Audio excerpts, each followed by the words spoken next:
device is ready to pair.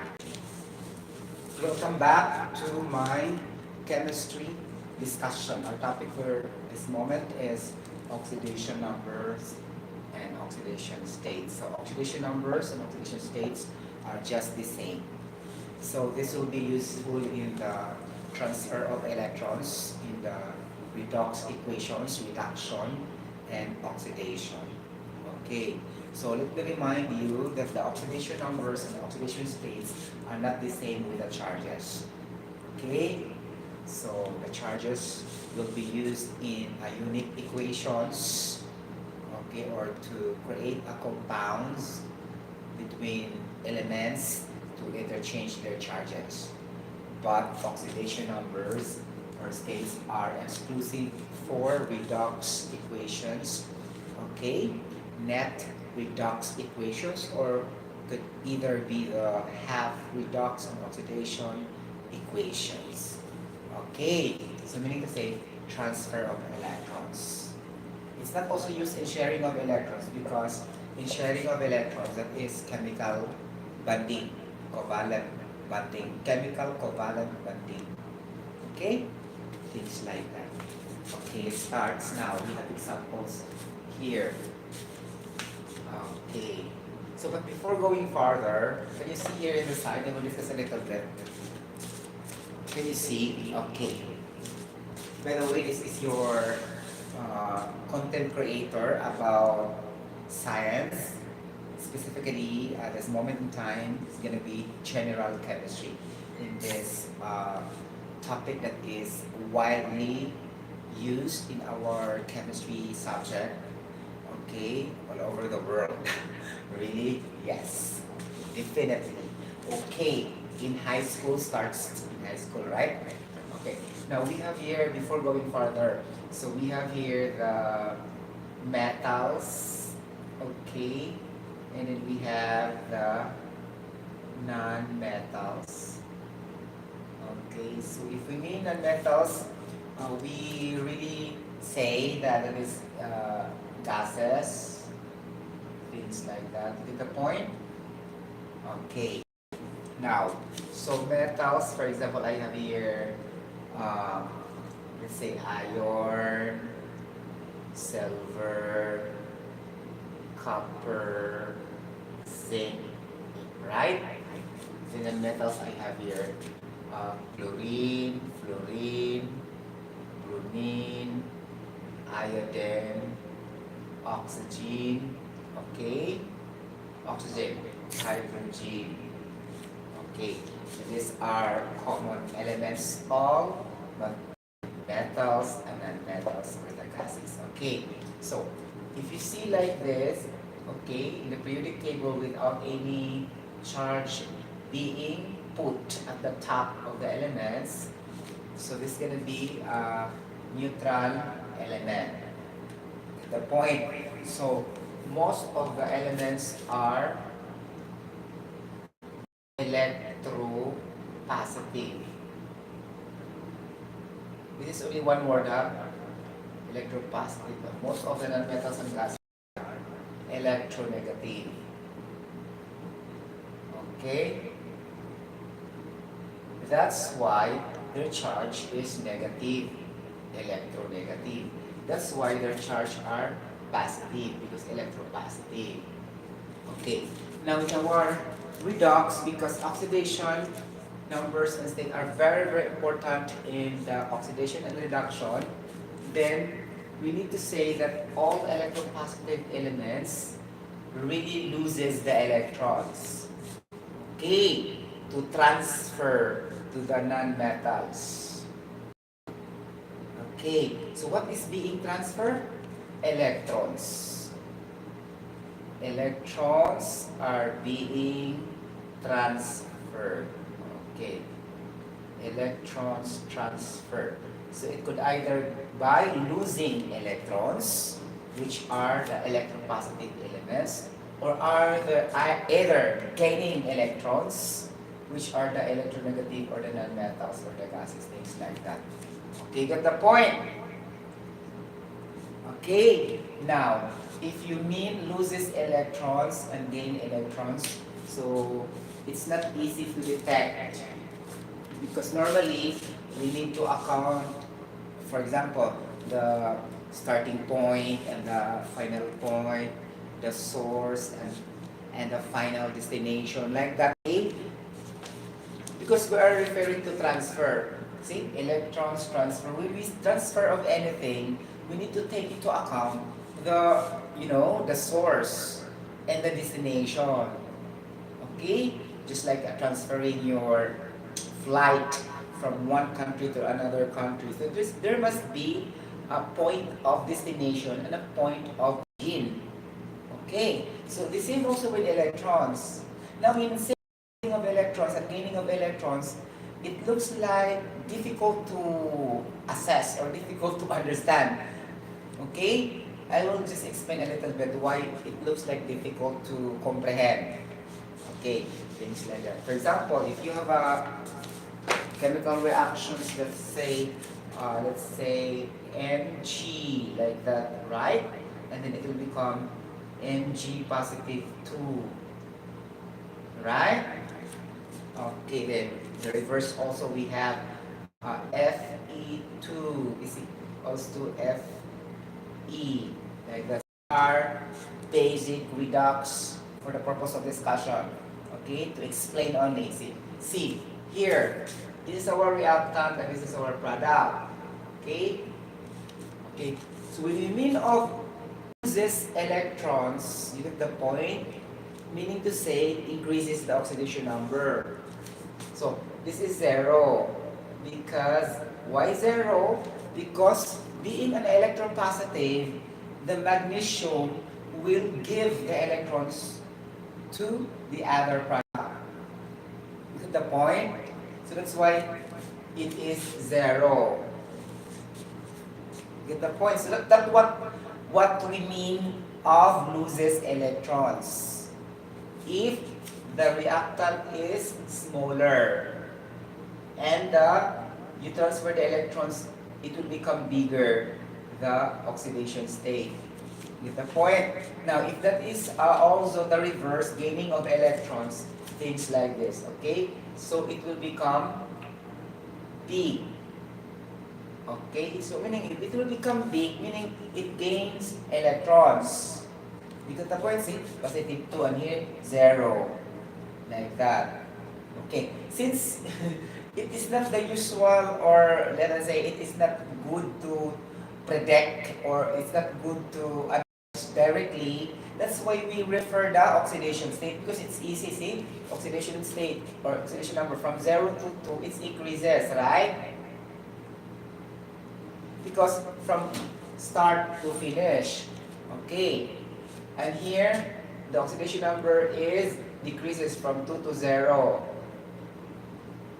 So that's why 80% of, or majority of the institution and universities in the world, they will really, or we were really using the oxidation state and oxidation number in knowing what substance is being reduced, what substance is being oxidized, and what substance being oxidized is an oxidizing agent, what is the substance is a reducing agent, and who among them who undergoes oxidation process and who among them undergoes a reduction process, because it's easy to detect rather than saying losses of electrons. Is that the point? And gaining of electrons. But you need to retain also that in your brain cells, that concept, because in the examination also will ask about electrons, of course. But for the purpose of the redox equations, it is convenient to use the oxidation numbers and the state. Oxidation state. So oxidation state and oxidation numbers are just the same in meaning, but not the charges. Okay. You got the point. So why sometimes the charges will become an oxidation number and oxidation state? Because it happens, there's no partner or there's no subscript. Okay? You got the point? There's no partner in a particular compound. For example, oxygen or the oxides. This is the basic example. Oxygen, because oxygen and hydrogen are the usual examples for oxidation states before we go to these examples from 1 to 10. You see oxygen gas, okay, like this. Okay, so what is your charge here? Okay, what is your charge here? You get the point? So you cannot determine first. So you left this as X. Okay, as your charge. Then since you know that O2 exists in a free state, then your oxidation number is 0. Things like that. Get the point? 2x. X is equals to 0 over 2. Then x is equals to 0. Right? So our charge here is 0. At the same time, okay, this is your oxidation number 0. Not charge, sorry.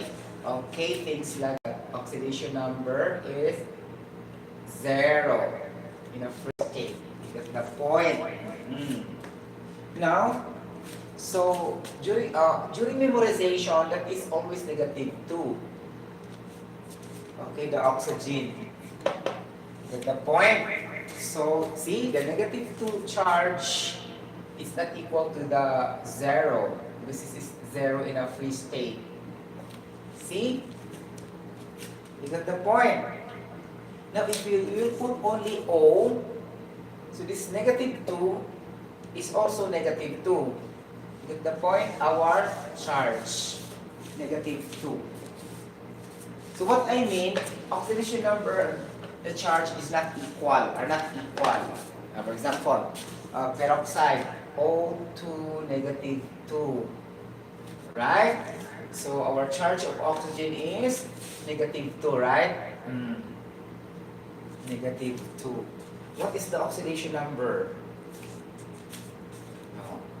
So let X as an oxidation number. 2X is equals to negative 2x, negative 2 divided by 2, x is equal to negative 1. So your oxidation number is negative 1. Okay? Here. You get the point? Okay? And your charge is negative 2. That is peroxide. Get the point? Ganon. How about your superoxide? Okay, so superoxide that's the okay, O2. Okay, the negative 1. Okay, that's for our superoxide. Now, let X is the oxidation number of your oxygen. So 2 times X is equals to negative 1. X is equals to negative 1/2. So your oxidation is negative 1/2 number. Okay? See, it changes. Negative 1/2 for superoxide. Okay? Peroxide, negative 1. For oxide, negative 2. But it happens also, it is also charged.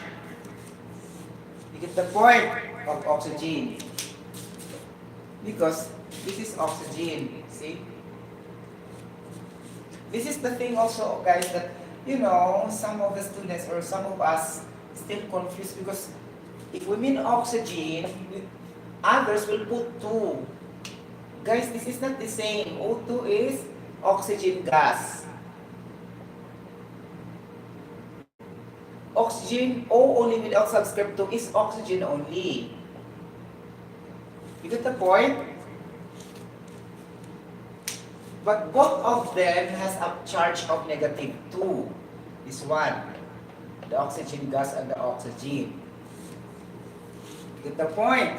Now, during the balancing of chemical equation, we don't take the subscript, only the name of the element. Let's say balance oxygen, balance hydrogen. Like we will not say balance H2, balance F2, balance tetrachloride, balance Cl4. No, it's not. It's always the element we are trying to balance.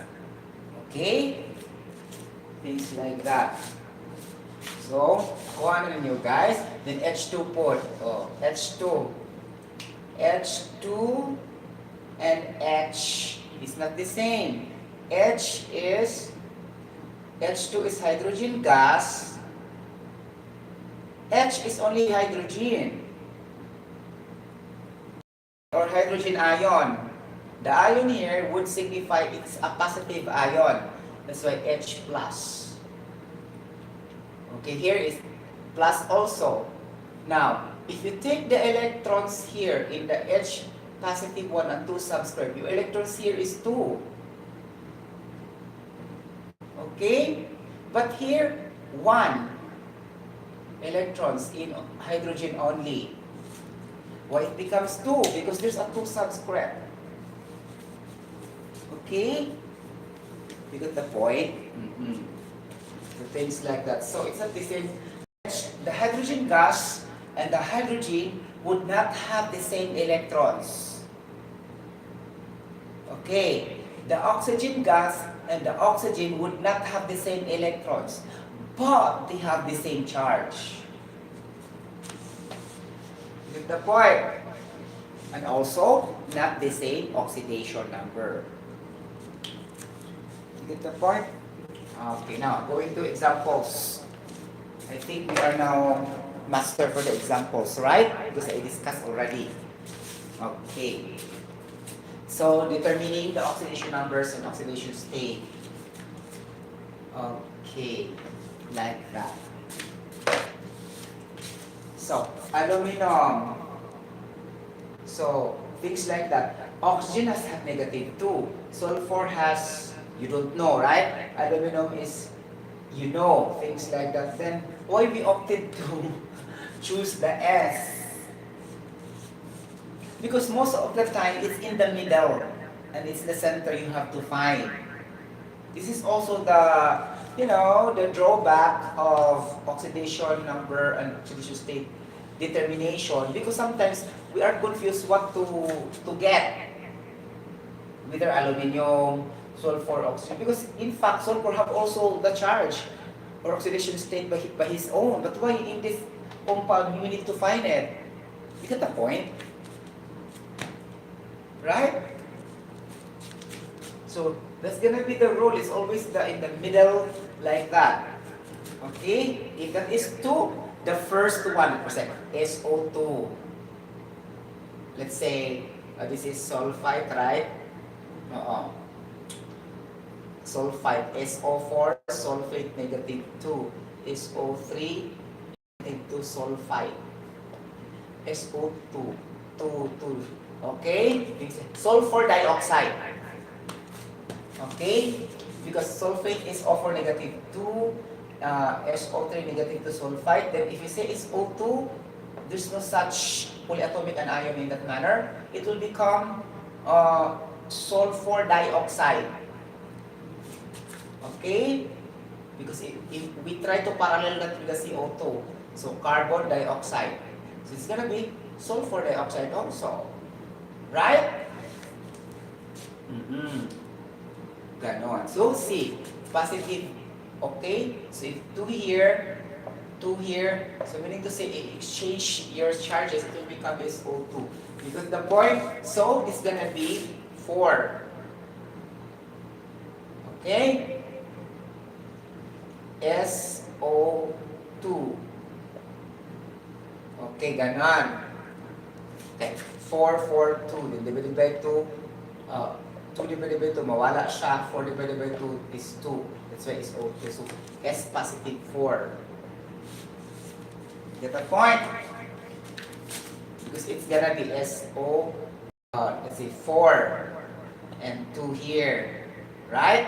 So, actually, it is S2O for the charge of oxygen is -2 will go there. And the charge of S is 4 will go there. Then less common multiple divided by 2 because this is divisible by 2. So 2 divided by 2 is equals to S. 4 divided by 2 is equals to 2. That's why 2. Okay, that's why sulfur dioxide. It's not sulfite. The sulfite is polyatomic anion. Sorry. So it's very good to write the chemical formula, right, to understand further. Okay. Now we have here aluminum. Okay, aluminum sulfate. Sulfate ba? Yes, sulfate. Aluminum sulfate. But, oh wait, not aluminum sulfate. This is aluminum 3 sulfate. Tama ba? Okay. Aluminum 3 sulfate or aluminum sulfate. This is the drawback if the element have two charges. So you cannot say the general thing. Just like ferric and ferrous, right? So you will say iron 2, iron 3 if you partner that with the polyatomic and ion. This is polyatomic and ion sulfate. Now my question is, we have aluminum positive 3 and aluminum positive 5. We have this one or not?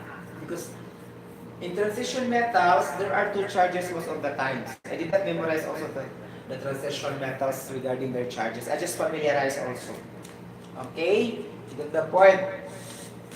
So let's, in the benefit of the doubt, let's just use this as an aluminum sulfate. Because I don't hear aluminous and I don't hear also aluminate. Right? That's why. So, how can we compute the oxidation number and state? So, aluminum sulfate. So, there are two ways how to oxidation number here. Either the totality and then the breaking up. Wow, breaking up. So, let's go first the totality. Okay, now this one, the net charge of this whole compound, this is a neutral compound because there's no charge, is 0. So you will say, aluminum sulfate is equals to 0. 0 is your net charge. We need the net charge in order we can get the oxidation number.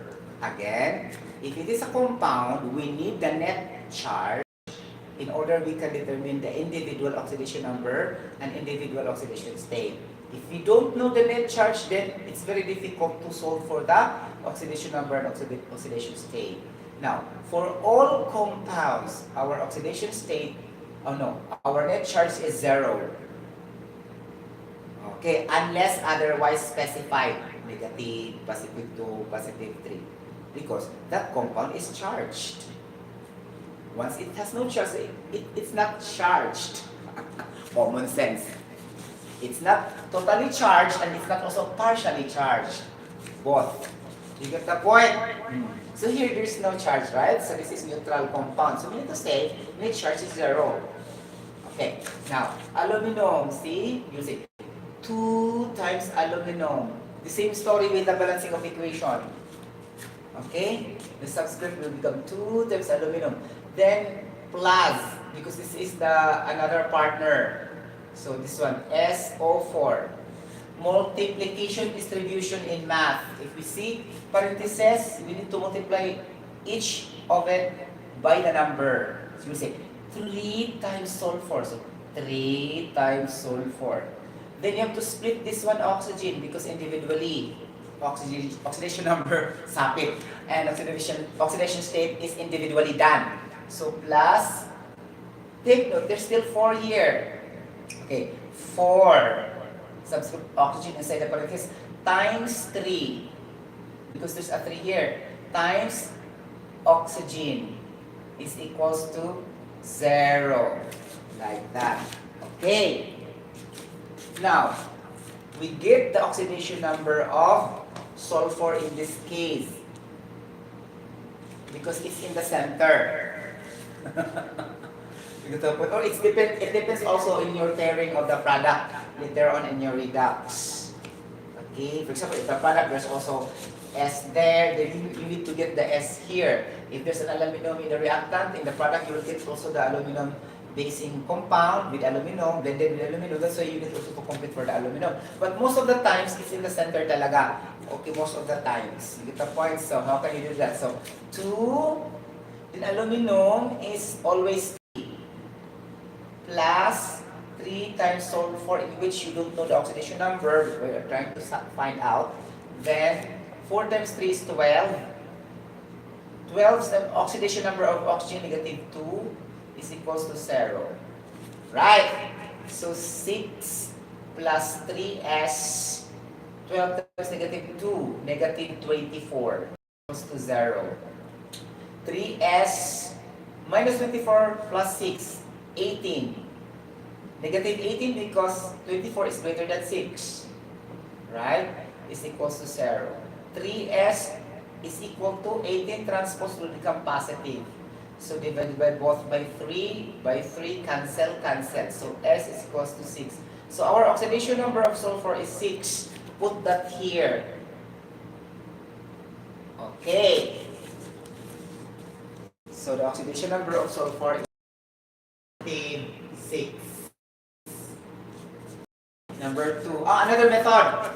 Okay. In the another method is the splitting, not the total. Splitting. Okay. Sulfate. So here, sulfate, see? So 3 times sulfur plus oxygen. 3 times 4 times oxygen. Okay. 3 times sulfur. We are getting the oxidation number, oxidation state. Okay. Plus 3 times L. What is the oxidation number of negative 2 ang oxygen? Negative 2. Always yun ang oxygen. Okay. Hydrogen always positive 1. Oxygen always negative 2. Okay.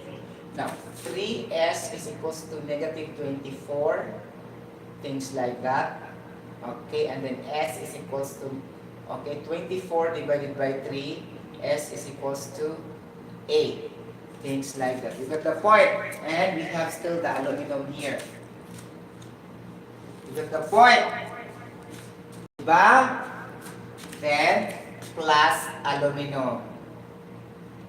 8 plus aluminum. 2 times 3. 6.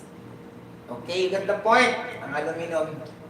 So, 6. 2 times 6 equals to 6. So, after that, you will get the oxidation number of the sulfur. You get the point? Mga kapatid, okay, 6 siya. Okay? Nakakaloka. Diba guys? Uy, hanap lagi guys. Nagpasa guys ha. Hanap kayo. Uy. Hindi maklaro. Hindi klaruhan. Hindi maklaro guys. Uy. Hanap man. Uy. Hanap guys ha. Other day.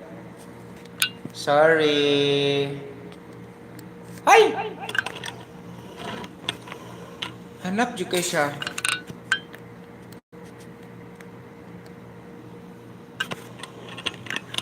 Hindi maklaro guys.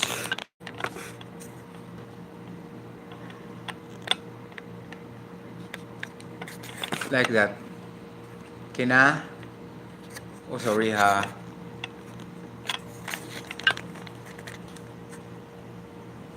La. Layo na kaya kung kuan. Hindi makita guys. Oh! Yan. Okay.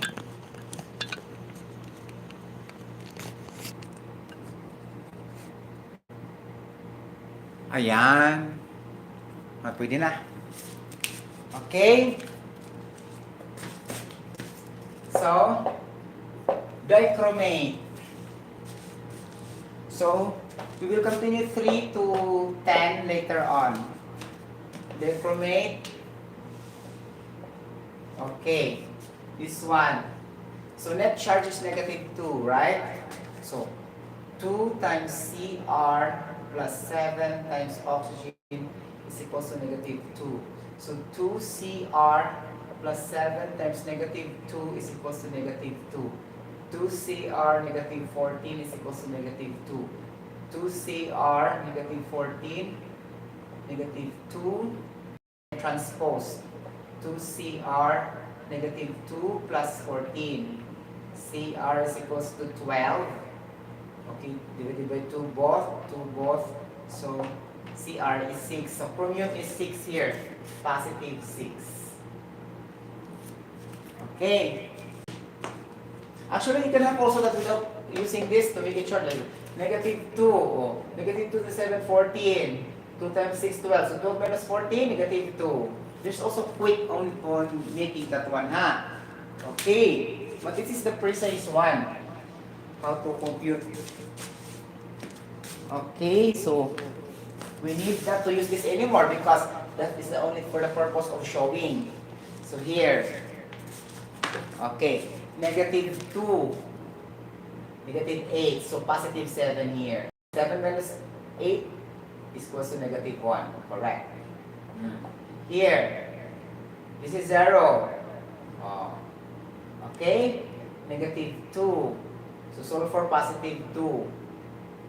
So negative 8, 2, this is x. So put a number that will equal to 0. Get the point? So you'll say 2 plus x, okay, plus 8 is equals to 0. So this one. Because you know, if you will keep on guessing, there's also sometimes you will be in error. So just in algebraic expression.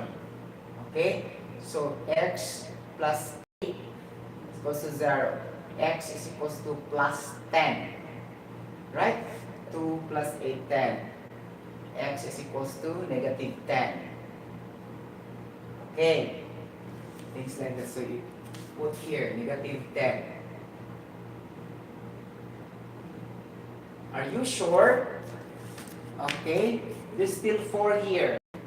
So this is negative 8. Negative 8. Sakto.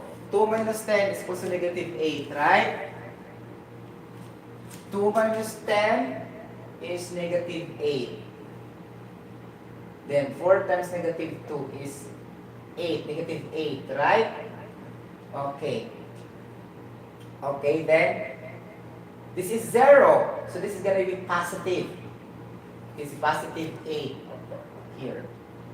So 4 is positive 8. This is why I don't like if we try to direct. That's why when I was in high school or in my colleges, I don't use this putting directly. I will use the algebraic equation. Sa awa ng Diyos, effective naman talaga siya if we will use really the appropriate calculation rather than assigning like that. So you will be in error later. So I'm not really comfortable guys, sorry. Okay, number 5. So let's use the algebraic expression. So copper plus sulfur plus 4 times oxygen is equals to 0. So it's very easy. So copper 2 plus sulfur plus 4 times negative is equals to 0. Sulfur, negative 8 plus 2 is equals to 0. S is equals to negative 6 equals to 0. S is equals to 6. See? Sulfur is equals to 6, not 8. As I told you, we will be in error because trial and error. Okay, so algebraic is better, right? So 6 plus 2, 8. 8 minus 8 is equals to 0. Or maybe I'm just not good in that. Because others also are very clever to that, okay? It depends on the, you know, the convenience of anybody else or anybody, right? It just happened, I'm not comfortable with trial and error method. I always put that in an equation, algebraic expression, when I was in high school and college. Okay? I think this is also the reasons why I really have good scores. Okay? Good scores in the exams. Okay, because I don't rely with trial and error method. Okay, number 6. PO43 negative. So let's make trial and error method. I'll just really challenge myself. Okay? Let's say negative 2. So negative 8, right? So this is x. X negative 8, so that it will become negative 3. It's going to be 5, right? Okay. This is trial and error method. Assigning values in, again, trial 1, trial 2, trial 3. That's why I put 5 because this is based on my trial. So 5 minus 8 is equal to negative 3. Use algebraic expression. Very easy, see? P is equal to 4 times the charge of oxygen, negative 2, is equal to negative 3 because this is the net charge. So P, negative 8 is equal to negative 3. P is equal to negative 3 plus 8. P is equal to 5. Perfect! 5. I am really confident rather than trial and error method. Sorry guys. Okay. Number 7. But if there's no need to make an algebraic expression, don't do it like this. Very easy. One element only. Okay. So one element. So it's 0. Why? Okay, let's say x. So x times 2 is equals to 0. I use also algebraic expression, even though that's already easy. Just to prove why the oxidation number of fluorine will be equal to 0 based on the theory. I need to prove the theory. You get the point, things like that. So x times 2 is equal to 0. So x is equal to 0 divided by 2. X is equal to 0. So therefore, 0 is the oxidation number of fluorine. I proved. Though the general rule and theory said all elements in a free state are having an oxidation state and oxidation number of 0, then why? So this is the way how to prove. Okay? I memorize and at the same time I understand why. Okay? Because why is the most intelligent question? Because you need reasons to understand it, to evaluate, okay? Things like that, right? Okay. So, this is peroxide. What is the oxidation state of peroxide? So, during memorization, okay, it's very easy. You'll say, it's gonna be -1 oxidation state of the peroxide. Get the point? It's gonna be -1. Then prove it. Okay, so let's say x. So x times 2 is equals to -2. X is equals to -2 divided by 2. X is equals to -1. So oxidation number is -1.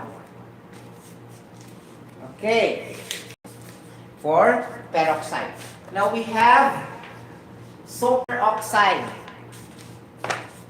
So guys, this is the reverse, guys, no? If we say super here in chemistry, that's less value. Wait. Ano, bigger value kasi negative pala siya. Sorry, again. Because when we have negative sign, the less value will be the higher. Sorry. Okay. So remember, peroxide is -1. Here in superoxide. Okay. So the English language will be deviated, right? In the middle of super, that's really super. Okay? Things like that. So, O to -1. So, x. So, 2 times x is equals to -1. X is equals to -1/2. So, our oxidation state of peroxide is -1/2. So, -1/2 is greater than -1 in negative sign. That's why it's super. Okay? Superoxide. Now, let's go to bromate. So, bromate. Okay. How can we do in this bromate? Net charge is -1. So let's do the trial and error method. I'll challenge myself. Okay, -2. So -6. So put something so that it will become -1. It's gonna be 5. Right? So 5 minus 1 is equal to -1. This is what majority are doing. Okay? So -1 is equal to -1. So this is +5. And let's do algebraic expression. Gusto nyo po algebraic? Okay. Algebraic equation, linear equation yung akong gusto. Chart. Okay. So I have here Br plus 3 times oxygen is equal to -1. Br plus 3 times -2 is equal to -1. Br -6 is equal to -1. Br is equal to -1 plus 6 transpose. Br is equal to +5. The same thing, 5. The same thing, the trial and error method, but we are not really sure 100% the trial and error method. But if you are really convenient, you can do. Okay? Thank you so much for watching my vlog regarding oxidation numbers and oxidation state. I hope you really understand, and you can comment down below in the comment section if there are some questions in which you are bewildered and you are confused. Then I will be able to discuss to you guys in a professional way, but drop off message in my chat messenger so that I can be able to reason out why it happens like that, whatever, or you can correct me if I'm wrong. Okay? Things like that. Because sometimes I'm unaware so during my discussion. Sometimes I be in error. Okay? Things like that. So I hope you like it and just understand how to do it and understand very well. Okay, thank you so much. I hope you like it and share this to your sons and daughters who take up chemistry subject in their high school. Okay? Education, high school education. Thank you so much, brother. God bless everybody. See you later.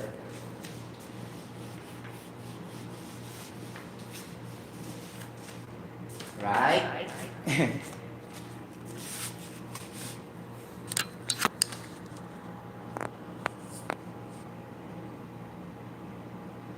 Okay. Char.